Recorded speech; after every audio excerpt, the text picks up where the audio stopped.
Good Morning Miramar, Tuesdays and Thursdays at 10 a.m. right here, right now. Good morning, Miramar. My name is Danielle Reales, Marketing Coordinator with the City of Miramar's Office of Marketing and Public Relations. Today is Thursday, February the 15th. Today we're actually putting a spotlight on Black History Month with Broward County Commissioner Dr. Barbara Sharif. Now please remember that you all can tune in live on Facebook and Periscope using the @City of Miramar handle. You can also download the TuneIn Radio app and search It's Right Here in Miramar to listen live on the radio. Please remember you can also dial in at any portion of this programming by calling us at 1-877-2-MIRAMAR. That's 1-877-264-7262. The weather for today, Thursday, February 15th, is bringing mostly sunny skies. The high temperature will be 81 and the low will be 67. We want to remind everyone that City of Miramar Spring Camp registration is now open. Spring camps are taking place during spring break for Broward County Schools, March 26th through March 30th, from 7 a.m. to 6 p.m. These programs include opportunities for your children to enjoy sports, field trips, a field day, arts and crafts, and so much more. To register, you can visit any one of our Parks and Recreation Centers. We have our Vernon E. Hargray Youth Enrichment Center, the Skya Park, Anson Sports Complex, the Sunset Lakes Community Center, and you can visit all of those during our business hours from 8 a.m. to 9 p.m., Monday through Friday, and on Saturdays from 9 a.m. to 8 p.m., and Sundays from 9 to 5. Space is limited, so be sure to register early, and if you'd like more information on that, you can visit us at MiramarFL.gov. The South Central Southeast Focal Point, which is administered by the City of Miramar, is inviting all of our seniors to the Walk to Wellness Senior 1K. That is happening this Thursday, February 22nd at Preserve Park, located at 3150 Southwest 52nd Avenue in the town of Pembroke Park. For more information on how to register for that, you can call 954-889-2722. The City of Miramar is excited to announce its annual career fair. That's taking place Thursday, March 1st from 10 a.m. to 2 p.m. at our Miramar Cultural Center, Arts Park Banquet Hall, which is located right here on the City Hall main campus, 2400 Civic Center Place. This career fair is being sponsored by WSVN, Career Source Broward, and Mission United. If you'd like more information, please visit MiramarFL.gov. We'd also like to remind everyone that the City of Miramar's Mayor Wayne Messam, alongside Memorial Hospital Miramar and Joe DiMaggio Children's Hospital, is hosting a free 3K run walk, health fair, and family fun day, Saturday, March the 17th from 8 to 1 p.m. This event is going to feature health screenings, a kids zone, and so much more. If you'd like more information on that event, you can call us at 954-602-3198. And at this time, I would like to reintroduce a very special Broward County Commissioner, Dr. Barbara Sharif. Dr. Sharif is a South Florida native, growing up in both Miami-Dade and Broward counties. After high school, she obtained her Associates of Science in Nursing degree from Miami-Dade Community College, and followed by her registered nurse diploma from Jackson Memorial Hospital's School of Nursing. She later attained her Bachelor of Science degree in nursing and Master's of Science degree in nursing and advanced registered nurse practitioner certification from Florida International University in Miami. In 2009, Commissioner Sharif was elected to the Miramar City Commission and served as the city's vice mayor in 2010. In November of 2010, she was then elected to serve as commissioner to the residents of Miramar, Pembroke Pines, Weston, Southwest Ranches, and Hollandale Beach, Pembroke Park, and West Park. Then, in 2012, she was named vice mayor of Broward County, and in 2013, the County Commission unanimously appointed her Broward's first African American female mayor, and she was also reappointed for another term as mayor in 2016. So today we are so thankful for Dr. Sharif to join us this morning. Thank you so much for being here. Especially, and we do want to take this moment to just pour our condolences out to those families affected at Major Stoneman Douglas High School here in Broward County with the tragedy that happened yesterday at the school. And we're just so grateful for you taking the time out to come be with us this morning. Thank you for having me. Thank you so much for being here. Now, so as you know, February is Black History Month, and we here at the City of Miramar are so proud of the legacy that you have made here in our city and in our county, just all of the work that you've done and really helping bring progress to our community. and beyond. So we're so thrilled that you were able to come today and just really talk about that, because we think it's important to spotlight the different successes of African Americans in our community, to show everyone out there, that it is possible, with hard work and dedication, that they can do it too. So before we get into kind of all of that, I know we talked a little bit about your background, but tell us a little bit about growing up in South Florida and kind of what your childhood was like, and kind of how you transitioned from teen years to later on in your college career. So I grew up in Miami. I graduated from North Miami Senior High School. I have 4 brothers and 4 sisters, so we had a pretty noisy household. Mm-hmm. My mother was a retired English teacher, and she helped my father with a business that he owned, which my father owned a women's clothing store, and he sold, of course, women's clothing. And so I grew up around an entrepreneur. I followed my father everywhere, and so I would say that when my entrepreneurial bug started was probably when I was little. I lost my father at the age of 14 to gun violence, so it is not something that I'm immune to. It changed the course of my life. I was supposed to go to medical school initially, ended up in nursing school because I just couldn't afford to go to medical school, and I really needed to get out and start my career so that I could make some money to help my mom support my younger siblings as well as myself. So it was not an easy thing growing up here in South Florida. I went to dual enrollment to Jackson Memorial Hospital School of Nursing in Miami-Dade, and I was able to obtain my diploma, the RN diploma, at the same time I got the associates. What was amazing was, when you're in that situation where you're under pressure and you're just having to work, I never knew that I was one of the youngest RNs to ever pass boards in the state of Florida. Oh, wow. And so that kind of, when I took my RN boards, I was 17 and a half. And wow. I graduated high school a little bit early. I just had a very good handle on education, and I was able to move through very quickly. And so I became a nurse, and I worked at Jackson Memorial Hospital for 9 years, and then after that I ended up in the private sector.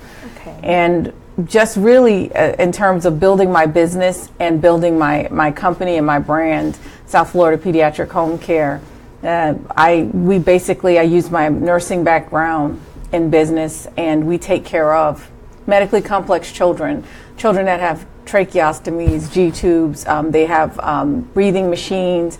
They are very sick, and we take them from an intensive care setting and set it up at home, and we provide around-the-clock nursing and therapy services. So currently we're one of the largest providers in South Florida for pediatric home care, and so it really, I think it's a true testament to my father and the way that he, pushed and instilled that education was the key to success. And so absolutely. I'm just grateful for that, and that's kind of where I grew up, and a little bit about who I am. Definitely. Now, you mentioned you have siblings. So are you the oldest? Are you in the middle? I am exactly in the middle. So it's four before you and four after you, and you're right in the middle. Yes. So what was it like growing up in such a big family? We grew up and we just took care of each other. And I think that my parents always instilled the fact that, if you go out into the community, you're not just going by yourself. You're going with your family. You're going with your family's name, your reputation, and just to protect one another and to love one another. And that's the most important thing in your life that you can do, is to protect, support, and uphold and uplift each other. And that's what we do in our family. So I think that's the biggest grounding factor of my life. Yeah. They say your family is kind of your first social group. So it's the first place where you learn how to kind of interact with the outside world, really, because that's where you grow up. And it's so interesting to me, and now knowing you come from a big family, where you get those values of teamwork and community, because in a big family, that's really what you have, and you have to work together or else it kind of doesn't function. So tell us a little bit about your transition from the private sector, being an entrepreneur, and your interest in politics. Where did that kind of start, and where did you get the political bug from? So if you'd asked me 15 years ago if I would have been in politics, I would have laughed and said no. I was very vocal in my community, and I advocated for lots of things where I lived because I had little kids, and at that time I just wanted to make sure that my children had the right school and the right environment to learn in so that they could thrive. And I was in the neighborhood, attending homeowners meetings and doing other things like that. Hurricane Wilma hit, and I remembered advocating for some of my neighbors and myself and getting our roofs and getting things replaced, and people just kind of knew me as that person that was always out there. And I had a lot of community support when I first decided to run for office. I ran for the seat I'm holding right now first, and I lost by 1,500 votes, but it was an unbelievable effort of teamwork by a group of people that just believed in me and pushed me and kept saying, you can do this and you should do this. And I never believed that I would be doing anything in the political arena because I was always in business. But the business and the nursing background is the thing that I use the most in politics. All the social healthcare issues and all of the negotiating. It's not about when you get into legislative session and you're getting into advocating for Broward County. It becomes mostly like business deals and right. Financial workings and of a company. We're running a huge company in the county, and so it's really that keeps me going, and that's how I got into it. Absolutely. Now, being a woman and a minority at that, tell us a little bit about maybe some of the pushback you received in either, your nursing career, being an entrepreneur and then turn into politics. What was that like for you? So in my nursing career, I think that overall, because nursing has been a predominantly female-dominated profession, it's difficult for people to understand and respect your value and respect your level of productivity and your level of competency in nursing. And so you got some of that there. And then in terms of politics, I think that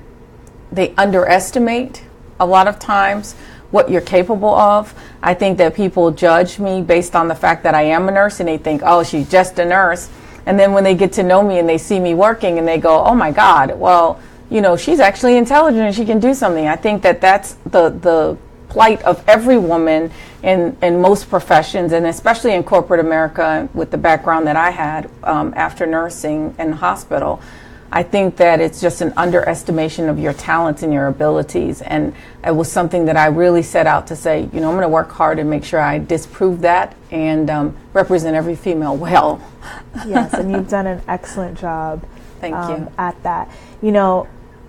To kind of go off of something you said, that idea of underestimating, I'm just a nurse. I'm not a nurse, but I have friends in nursing school, and the amount of work that goes into that kind of program, it's so rigorous and it takes so much out of you. And the fact that you've been able to kind of be a little bit of a chameleon and really transform, from, public service in the healthcare sector and then private enterprise, but still kind of doing that public service and then political arena is really great. Tell us about your passion for serving others. Where does that come from? My father, when I was growing up, I always joked around and said, most kids on Friday, Saturday, and Sunday are in the street playing stickball or basketball. In my house, we were at a food bank. My father opened up a food pantry at the church that we went to, and we were responsible for packaging up the food that was donated and for distributing that food. And so we would package it up on Friday, and Saturday and Sunday we spent all day driving that food around. He always wanted to give back. So with that passion, I felt like I couldn't do a food bank, but I could give back by advocating for those who were less fortunate or for those who didn't have the type of voice that I did. And so that's really where that comes from. That giving back, and I'm sure that you instill that in your children as well. Yes. You mentioned to me you do have children. So what do they think of all this, of this public service and mom who's like really, out there in the community? Are they interested in that as well? Are they kind of on that same path, you think? My kids are very proud of me, and they say that all the time. But I think that they're their own individuals. My youngest, Haley, wants to be president of the United States, so she's probably the closest to politics that I have. Alyssa, my second oldest, wants to be a lawyer and a fashion designer. And Amanda, my oldest, is in pre-med right now. Oh, wow. So she's at studying medicine, so she wants to be a neurosurgeon. So that's amazing. The spectrum I have in terms of what they are doing. So proud. So now I do want to get into kind of what that day that you became mayor and kind of how transformative that was in your career for Broward County. But we're going to do that after a quick commercial break. So we're going to take a quick break. Going to give you some updates on some more city news. But when we return, I want to hear all about that. Okay? Stay tuned. I'm Miramar Mayor Wayne Messam, and I am personally inviting you to the Mayor's 3K Walk, Run, Health, and Yoga Fair sponsored by Memorial Healthcare System, Joe DiMaggio Children's Hospital, Calvary Fellowship in Miramar, Aetna, Miami Dolphins, and Waste Pro. Come on out for a low-impact 3K Walk or Run Saturday, March 17th at 8 a.m., followed by the Health Fair and Yoga sessions. We'll have a kids zone, free health screenings, and yoga classes. I would like to see you there getting fit.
Thank you all for remaining tuned in to Good Morning Miramar. We are back with Dr. Barbara Sharif here talking about her career and Black History Month. Please remember that if you'd like to dial in at any portion during this segment for questions for myself or our guest, you can do so by dialing 1-877-2-MIRAMAR. That's 1-877-264-7262. So before we left off, we were talking about your career in the political arena and kind of how you got into politics. Now, so you were appointed the mayor of Broward County twice. Yes. Let's talk about your campaign running for mayor the first time, and what was that like for you? What kind of fueled that decision to run for Broward County mayor? So I'm a county commissioner, and that's the only office that we run for in Broward County because we're a charter county. The title of mayor and vice mayor is rotational. So each year we nominate a vice mayor and a mayor, but that's done within the colleagues that are on the board, on the dais. So there's 9 of us. And so to be chosen by my colleagues the first time, it was a humbling experience. My children were there when I was sworn in. I was kind of surreal. I couldn't believe it. I really didn't have any idea when I first was initially given that task and that responsibility that I was the first African American female mayor. Wow. It wasn't until after I took the oath and we started talking to the media that people kept saying to me, you're the first one. And I kept thinking, that can't be right. That can't be real. And they said, it's been 100 years. Broward County's been around 100 years. And we were celebrating our centennial, so there was so much emotion and so much feeling that went into that.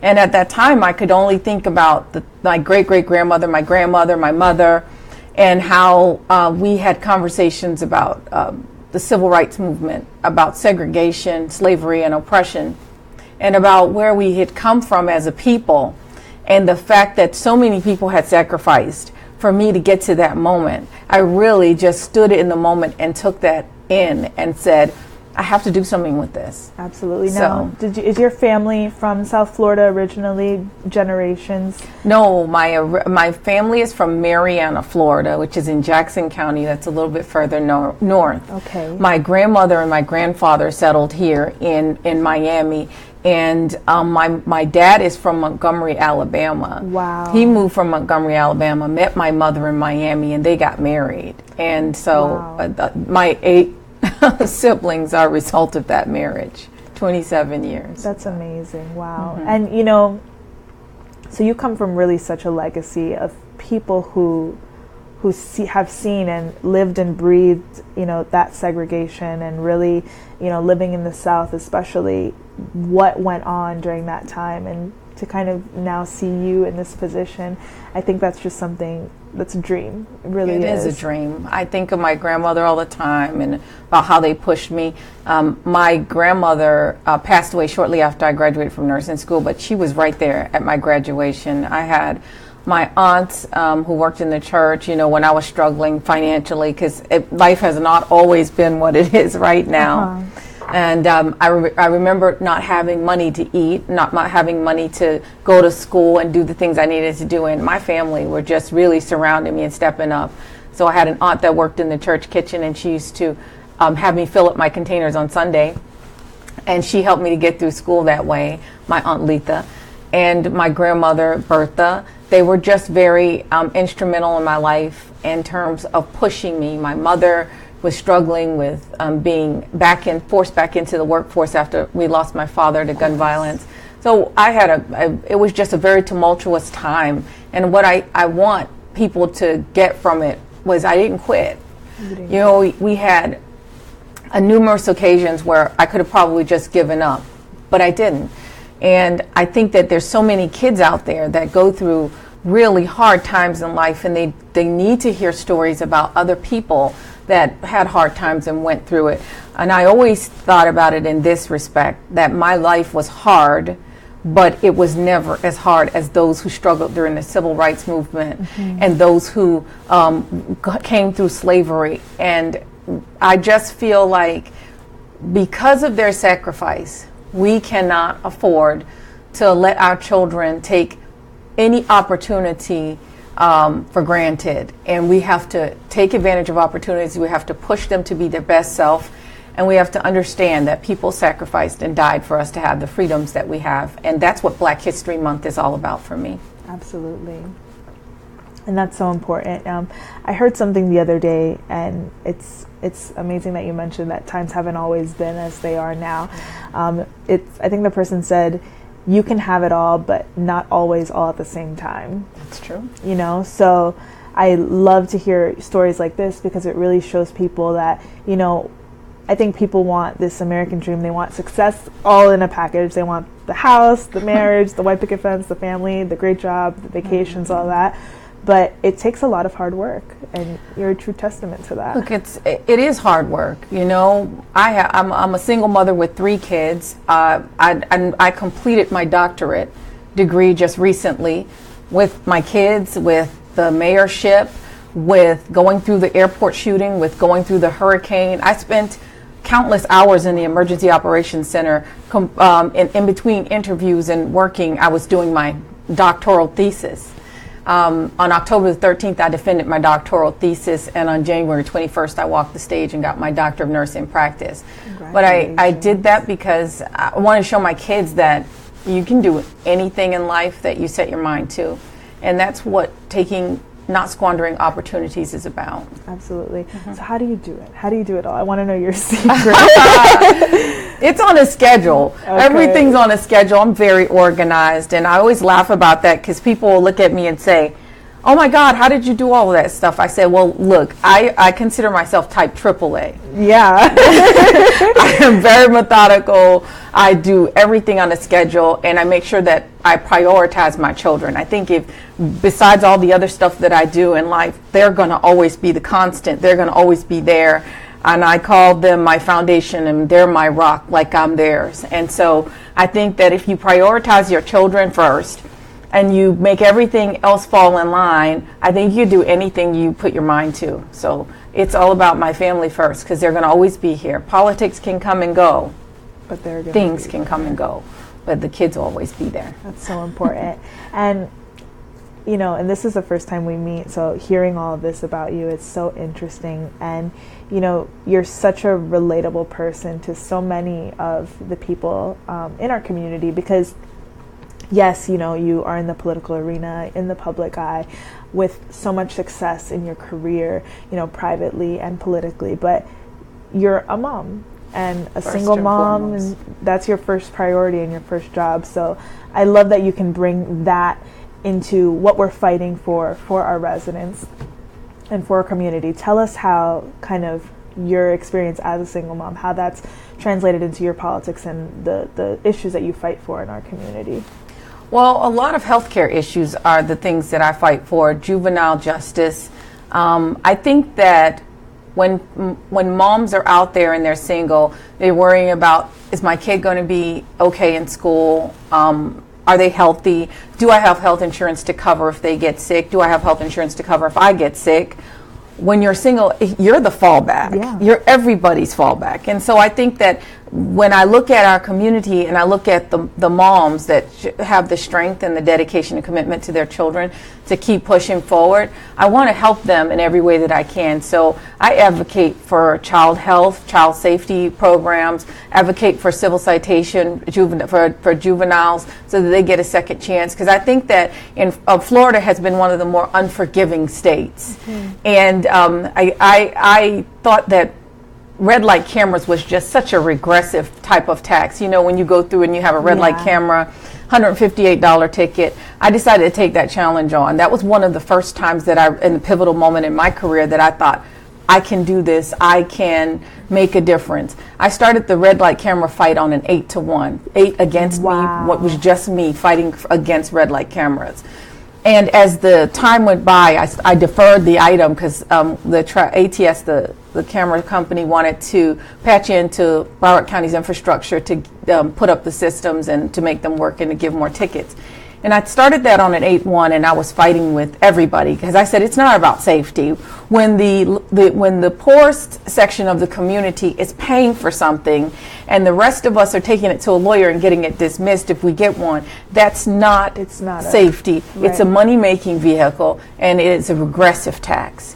You cannot tax one portion of the residents more than the other. And so because of that, I fought it, and we won.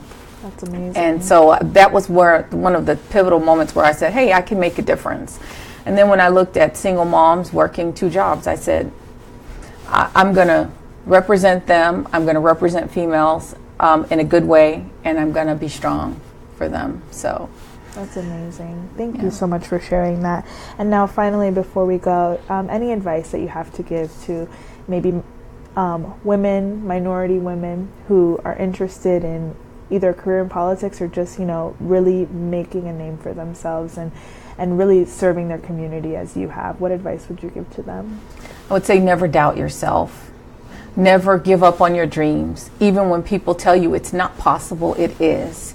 I ran against an 18-year incumbent when I first started. Wow. I spent $65,000. She spent $600,000. I lost by 1,500 votes. Wow. And in the beautiful city of Miramar, I was victorious. And then again at the county level. And I will say that when people said I couldn't, I just pushed forward and did. And I just think that whether it's your job, whether it's an entrepreneurial endeavor, or whether it's politics, it's about your commitment to yourself, realizing the value in yourself, and taking that to another level and saying, look, no matter what the naysayers say, I can do this. And I think that you can have it all in moderation. I have everything that I want in life, and I think you can too. And I'm really in a great place. I'm happy, and I think that every woman out there should be able to be in the same place. So I would say follow your dreams. Thank you. And that is a perfect way to end this segment. Thank you so much for being here today. Thank you for having me. And to, you know, I'm sure everybody else out there knows, but, you know, you had every reason today to, if you couldn't be here, we totally would understand, but thank you for taking the time out to speak with us today. Thank We you for having me. definitely appreciate it. And thank you to all of you for tuning in to this portion of Good Morning Miramar.